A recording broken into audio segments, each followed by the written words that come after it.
Are you thinking of starting a food truck business? If you are in luck, because in the next 20 minutes, I'm gonna be walking you through how do you start a food truck business step by step. So if you like video like this, make sure you guys smash that like button. It shows YouTube and I that these are the type of video that you enjoy, so I can make more of this for you.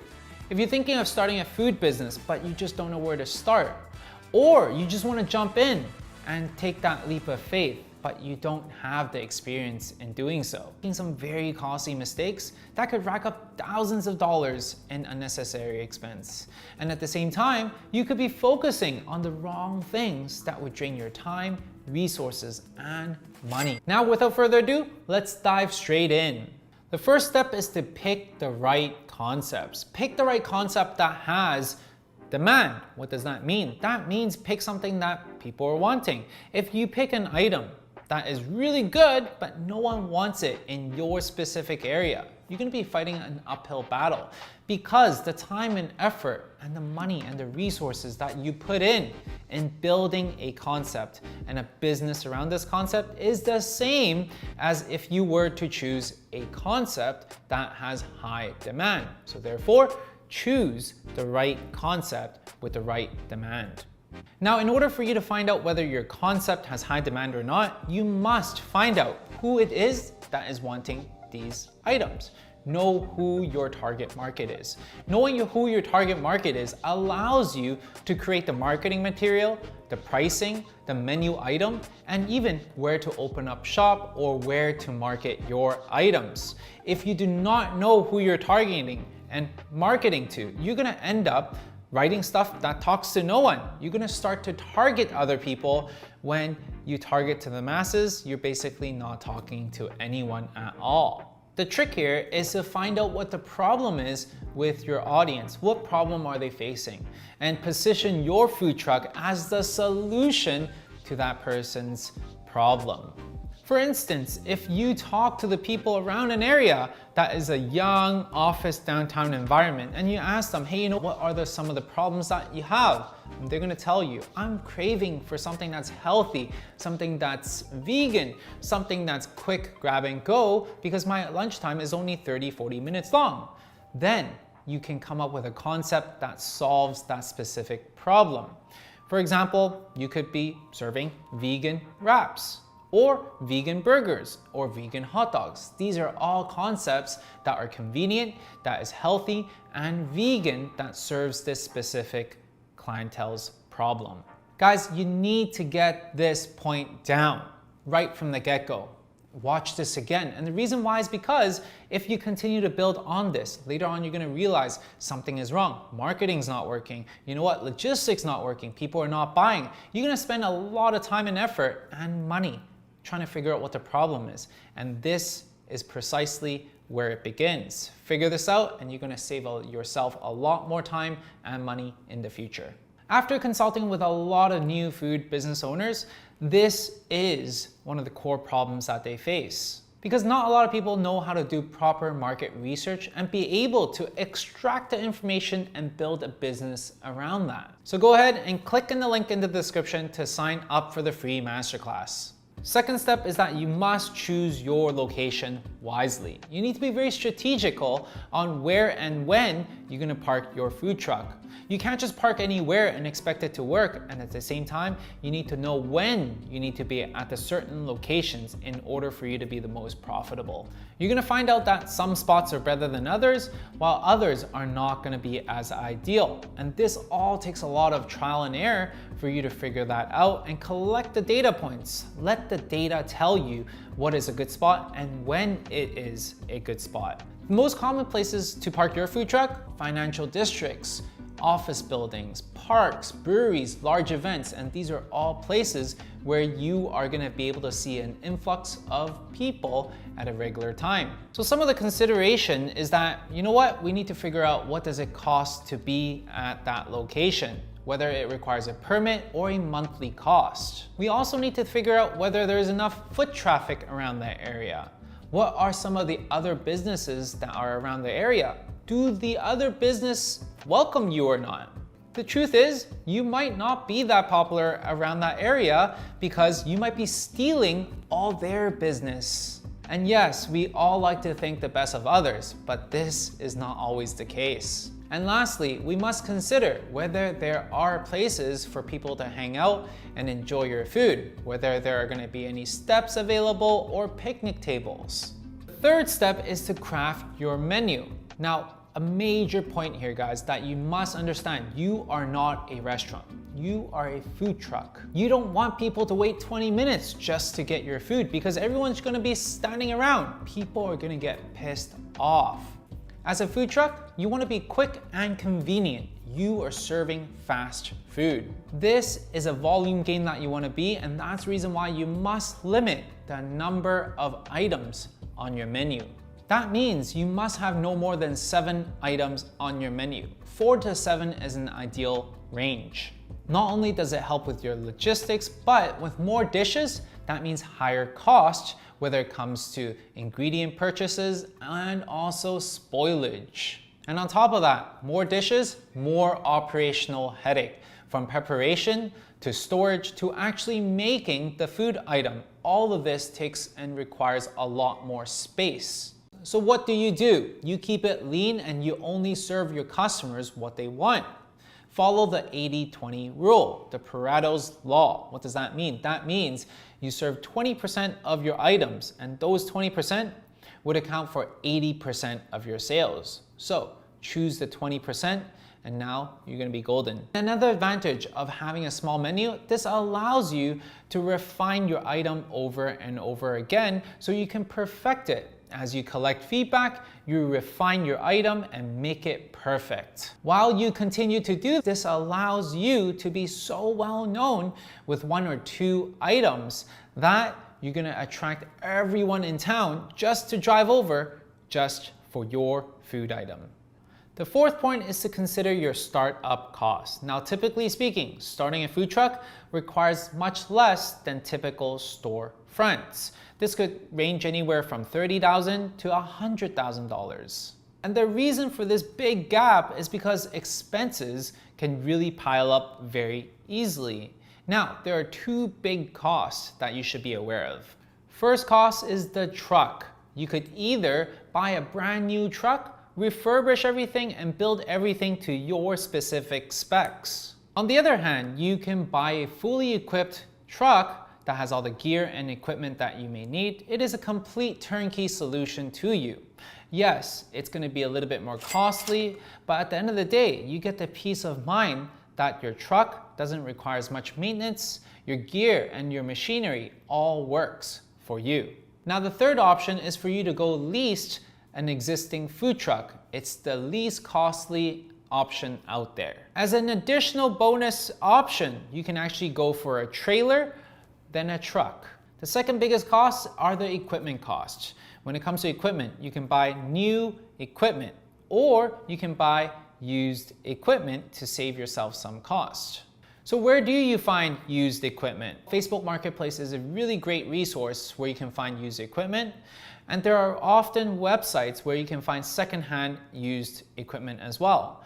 And thirdly, you can go and find auction houses where they auction off restaurants that just recently closed down. And finally, you can lease equipment and pay on a monthly schedule as well. Some of the other costs that you must consider are the advertising costs, car maintenance costs, licensing costs, permit costs, and also your car wrap costs. These are all gonna add up to a bigger and bigger expense that you must be aware of when you are first starting out. The fifth thing to consider for your food truck business is the financials. Now, a lot of people who are new to business, they don't expect to not be making any money for the first 1 to 3 years, or any profits that they make, they need to roll it back into their business. So what does that mean? That means you must have a runway of capital that you have saved that allows you to go on for a while without you stressing too much. I've seen a lot of other people have other sources of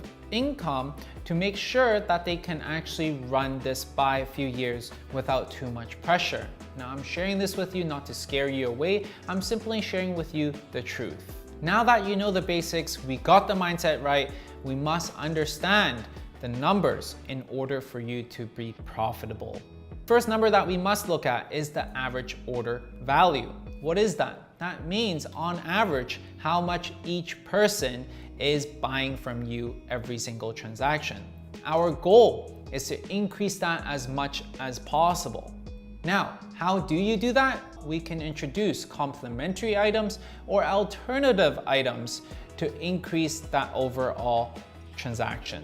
Whether it's an added drink or an added side dish, that would easily push our average order value from $9 to $15. The second number that you must know is your margins. How do you figure out your margins? First of all, you must know your cost of goods sold, and on top of that, you must know your labor costs. Once you know these two numbers, what does it allow you to do?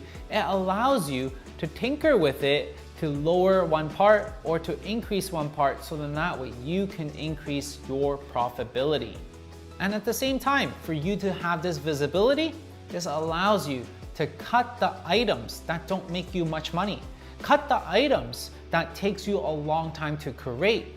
Cut these items, increase your profitability. That is the trick to running a profitable food truck. The problem with a lot of new food entrepreneurs is that they don't run their business like a business. They run it like a hobby. You don't want to mess up and realize that you're only making pennies because you didn't properly figure out your average order value or your margins.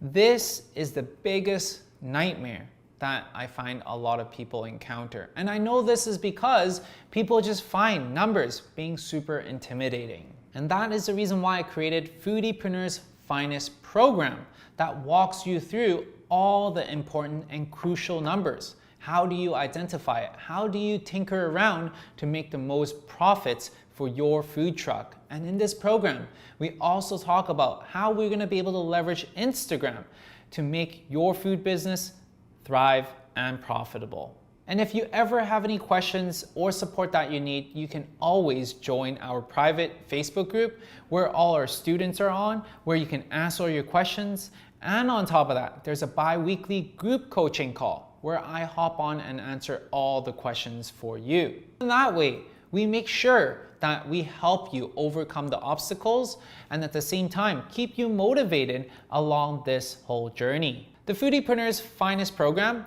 this is not just another Instagram course. No, this includes all the fundamentals to help out new food entrepreneurs out there. So go ahead and click in the link below in order for you to check out the Foodiepreneur's Finest program and enroll. I'll see you guys in there. The sixth thing that you need to be aware of when creating your food truck is the branding. This is the first time that people see you, whether it's an event, whether it's at a festival. This matters a lot for a food truck. A good design helps you capture and entice your customers to beat you amongst the crowd of other food truck. And then what happens is that good food and good customer service gets your customers to become loyal customers that come back again and again.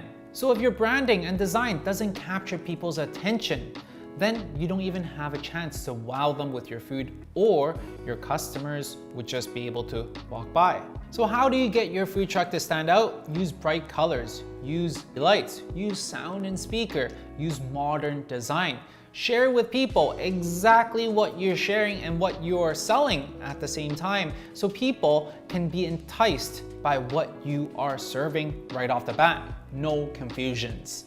Now that you know what makes a good design, it is time to figure out where do you find a good designer. Initially, I recommend working with someone in-house or locally. The reason is because it's just much easier to communicate with, and it's easier to get your vision out to paper and being able to wrap on your food truck. Let's say, for example, you just don't know anyone around your city. You can utilize online platforms like Upwork or Fiverr.com, which is a little bit more user-friendly and budget-friendly. The bottom line is that your design must match and invoke a feeling towards your target demographic.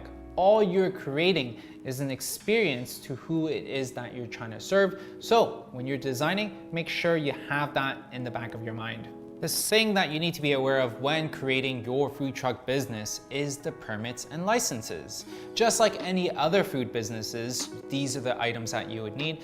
But because you're running a food truck, you would also need to know your zoning and your parking regulations as well. For example, in Vancouver, there are only a certain amount of food trucks available for you to drive into downtown core.